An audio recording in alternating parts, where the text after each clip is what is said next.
The train whistle screamed, a jagged sound that sliced through the humid Virginia air.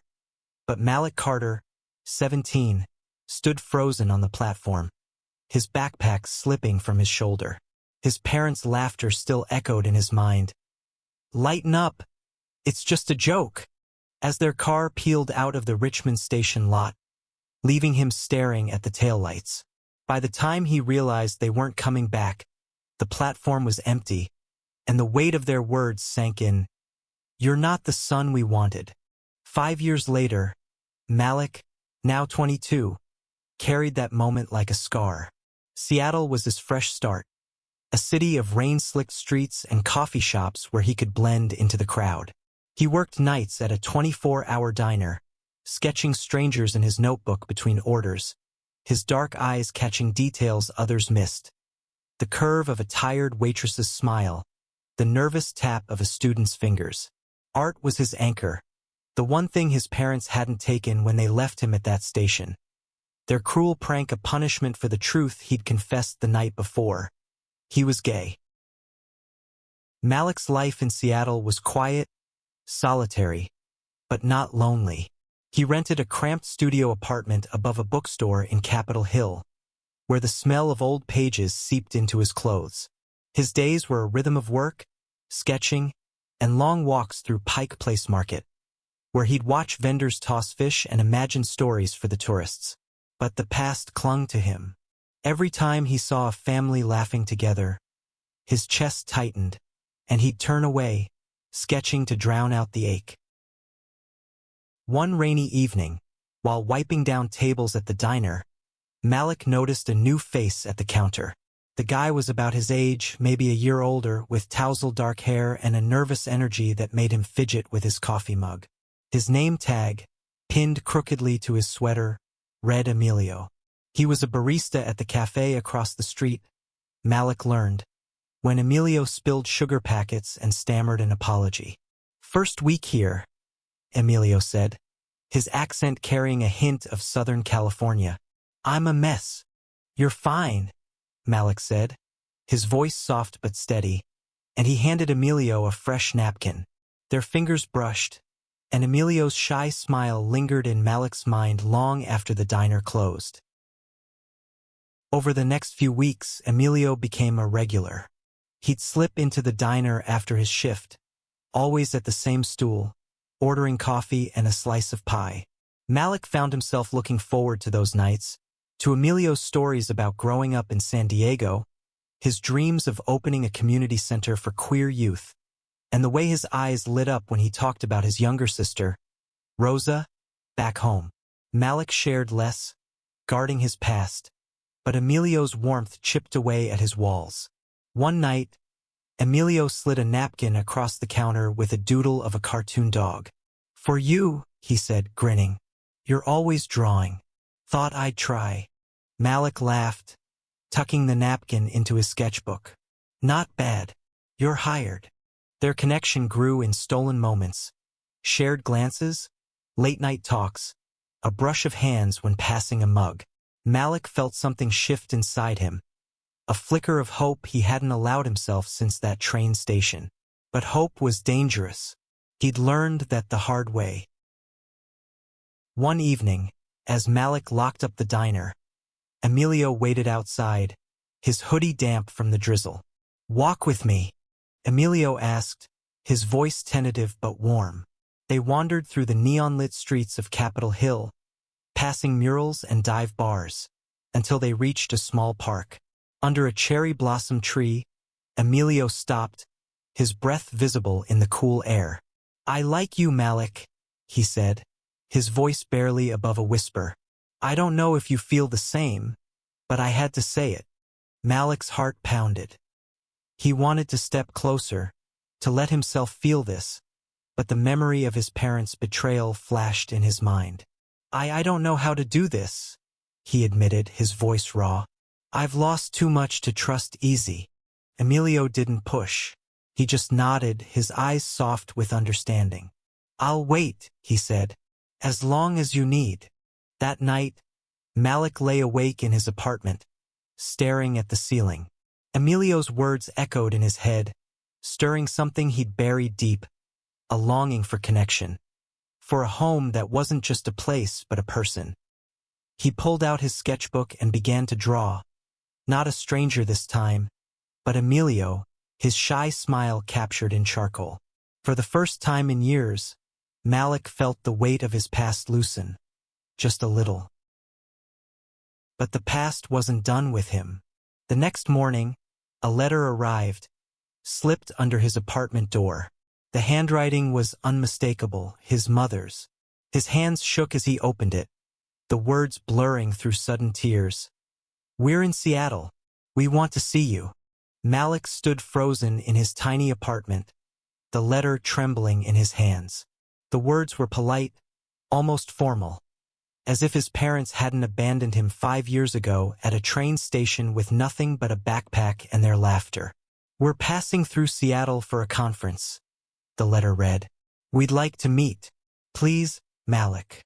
No apology, no acknowledgement of the pain they'd caused. Just a hotel address and a time. Tomorrow, 3 p.m. He sank onto his bed, the springs creaking under his weight. The room felt smaller, the walls closing in as memories flooded back. His father's clenched jaw when Malik came out, his mother's silence, sharper than any words. He'd spent years rebuilding himself, piece by piece, in this city far from Virginia. Now they wanted to waltz back into his life like nothing had happened. Malik didn't sleep that night. He paced, sketched, tore up pages. By dawn, his sketchbook was littered with half-finished drawings of that train station platform. His 17-year-old self standing alone. He wanted to burn the letter, to forget it, but a small, stubborn part of him, the part that still remembered his mother's lullabies, his father's rare smiles, wondered if they'd changed. At the diner, Malik was distracted, spilling coffee and mixing up orders. Emilio noticed, sliding into his usual stool with a concerned frown. "You okay?" he asked, his voice gentle but probing. Malik wanted to tell him everything, to spill the hurt and fear, but the words caught in his throat. Instead, he shrugged, forcing a smile. "Just tired." Emilio didn't buy it. After his shift, he lingered, helping Malik stack chairs. "You don't have to tell me what's wrong," Emilio said, his hands busy with a rag. "But I'm here, okay? Whenever you're ready." Malik nodded, his chest tight. Emilio's kindness was a lifeline, but the letter in his pocket felt like an anchor. He spent the rest of the day debating whether to go to the hotel. Part of him wanted answers. Why they'd left him, why they thought a joke could erase who he was. Another part wanted to run, to protect the fragile peace he'd built. At 2:30 p.m. the next day, Malik found himself outside the sleek downtown hotel, his heart hammering. The lobby was all glass and marble, a world away from his cramped apartment. His parents sat in a corner, older but unmistakable. His mother's tight curls now streaked with gray. His father's shoulders still broad but slightly stooped. They stood when they saw him, their smiles hesitant. "Malik," his mother said, her voice catching. "You look grown." He didn't respond, his jaw tight. His father cleared his throat. "We've missed you," he said, but the words felt hollow, rehearsed. They sat, and the conversation stumbled. Small talk about their jobs, the weather, nothing real. Finally, Malik couldn't take it anymore. "Why are you here?" he asked, his voice low but sharp. "You left me. You laughed and drove away. Why now?" His mother's eyes filled with tears, but his father looked away, his hands clasped tightly. "We made a mistake," his mother said. "We were shocked. We didn't know how to handle it." "Handle what?" Malik snapped. "Me being gay? You didn't just handle it wrong. You abandoned me." The silence was heavy. His father finally spoke, his voice strained. "We thought you'd be better off without us. We weren't ready for who you are." Malik's hands shook. He wanted to scream, to cry, but he held himself together. I was 17, he said. I needed you, and you left me like I was nothing. His mother reached for his hand, but he pulled back. We want to make it right, she said. We've changed. We've been going to counseling, learning. Malik stood, his chair scraping against the floor. I don't know if I can do this, he said, his voice breaking. He walked out, the city blurring around him as he fought back tears. He ended up at the park where Emilio had confessed his feelings, sitting on a bench under the cherry blossoms. His phone buzzed, Emilio checking in. You okay? I'm here. Malik didn't reply, but he clung to those words. He didn't know if he could forgive his parents, but Emilio's steady presence made him believe he could face whatever came next. The park became Malik's refuge over the next few days. He'd sit under the cherry blossoms, sketching the world around him. Kids chasing pigeons, couples sharing ice cream, the city pulsing with life. But his parents' reappearance had cracked something open inside him, and no amount of drawing could seal it shut.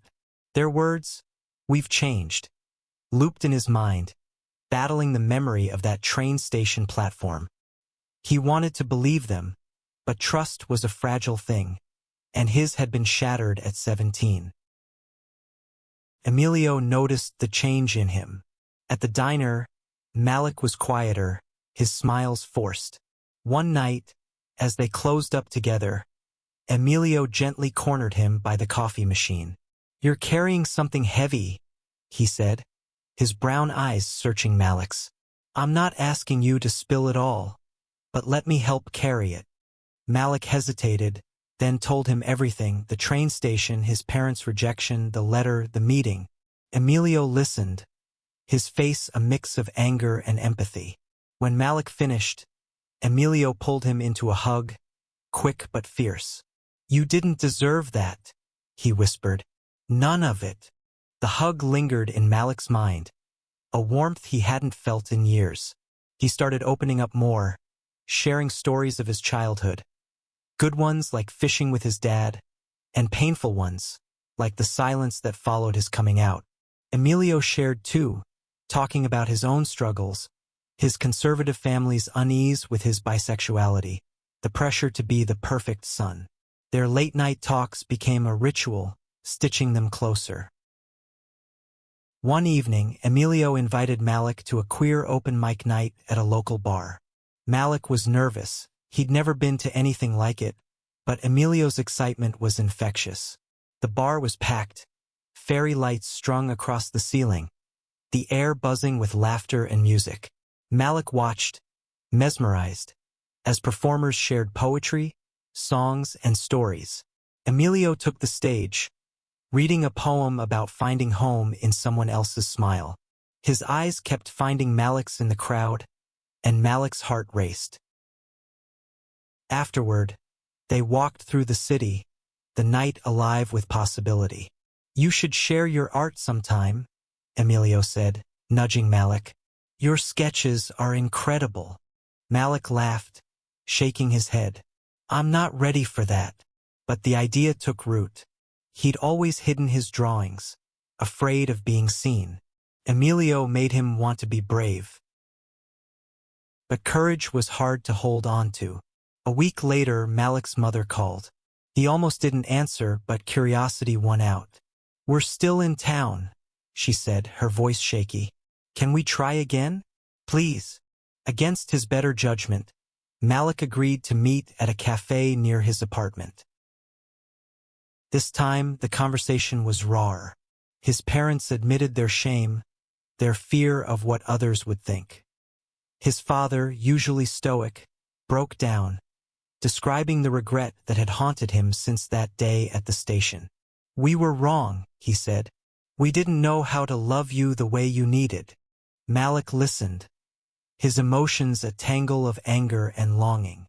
He wanted to forgive them, to heal the wound, but it wasn't that simple. I need time, he told them, his voice steady despite the tears in his eyes.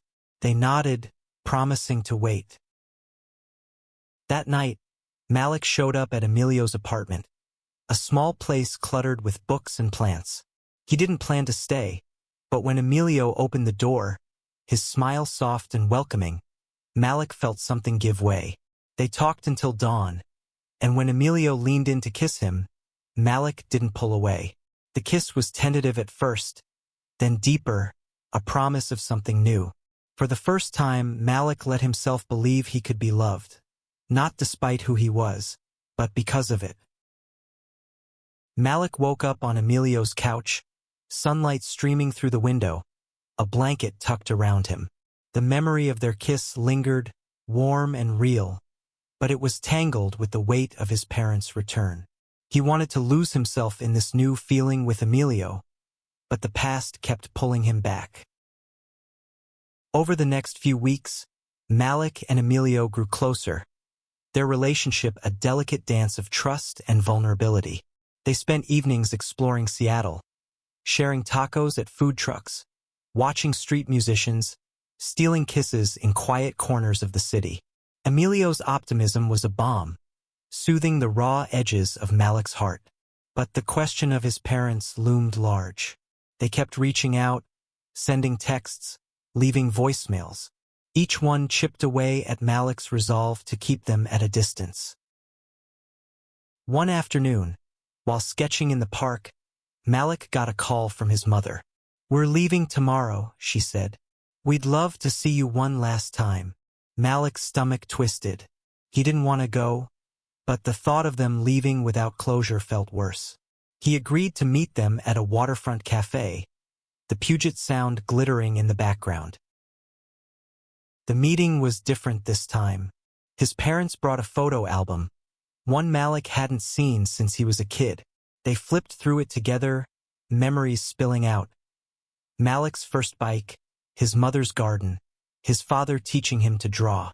For the first time, they talked about the good moments, not just the pain. His mother's voice broke as she apologized, not just for the train station, but for every moment they'd made him feel unlovable. His father reached for his hand, and this time Malik didn't pull away. "I don't know if I can forgive you yet," Malik said, his voice thick, "but I want to try." They hugged him, tears in their eyes, and for the first time in years, Malik felt a flicker of the family he'd lost. It wasn't perfect, but it was a start. Back at the diner, Malik told Emilio everything. They sat in a booth, the restaurant empty, the hum of the fridge filling the silence. Emilio listened, his hand resting on Malik's. "You're stronger than you know," he said. "You don't have to do this alone."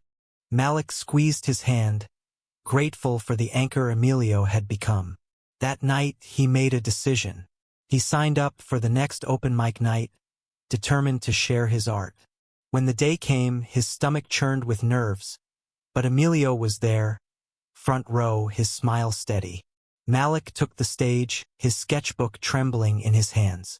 He showed his drawings, portraits of strangers, of Seattle, of Emilio. He told their stories, his voice gaining strength with each word. The crowd applauded, and Emilio's proud grin lit up the room. As they walked home, Malik felt lighter, like he'd shed a piece of the weight he'd carried for years. "I'm glad you were there," he told Emilio, their fingers intertwined. "I wouldn't miss it," Emilio said, pulling him close. Under the cherry blossoms, they kissed, the city fading around them. Malik knew the road ahead wouldn't be easy, forgiving his parents, building a future with Emilio, but for the first time, he felt ready to face it. Months passed, and Malik's life began to take shape in ways he hadn't dared imagine. He and Emilio were inseparable, their days filled with small, beautiful moments. Cooking dinner together, sketching side by side, dreaming about the future. Malik's art became bolder, his sketchbook no longer a private escape, but a bridge to the world. He started selling prints at local markets, his portraits of Seattle's people drawing crowds. Emilio cheered him on, his belief in Malik unwavering. Malik's relationship with his parents grew slowly, like a plant pushing through cracked soil.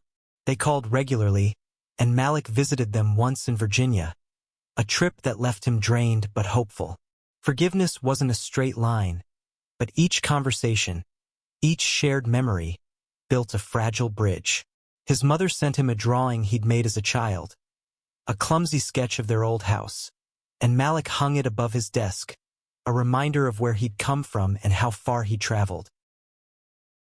One spring evening, Malik and Emilio organized a community art show at the park, a celebration of queer voices. The cherry blossom trees were in full bloom, petals drifting like soft snow.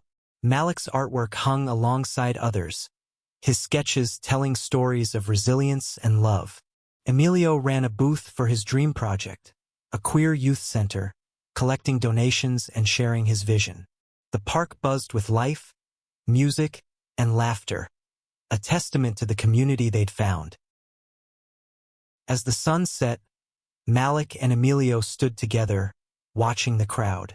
A teenager, maybe 16, approached Malik's booth, staring at a sketch of two men holding hands. "This is me," the kid said, voice shaking. "I didn't think anyone else got it." Malik's heart swelled. He handed the kid a small sketchbook, one he'd bought just for moments like this. "Keep drawing your truth," he said. "You're not alone."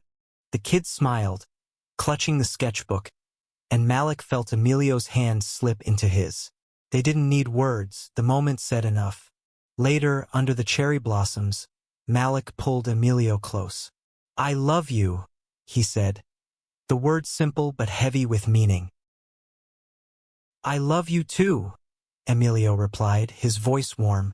They kissed, the world fading to just the two of them, the petals falling around them like a promise. Malik thought of that train station, the boy he'd been, abandoned and afraid. He wasn't that boy anymore. He'd built a life, a home, not just in Seattle but in the people who loved him. Emilio, the community, even, slowly, his parents. The scar of that day would always be there, but it didn't define him. He was more than the son they hadn't wanted. He was the man who'd chosen himself, who'd found love and purpose in the ruins of rejection. And as the stars blinked above, Malik knew he was exactly where he was meant to be.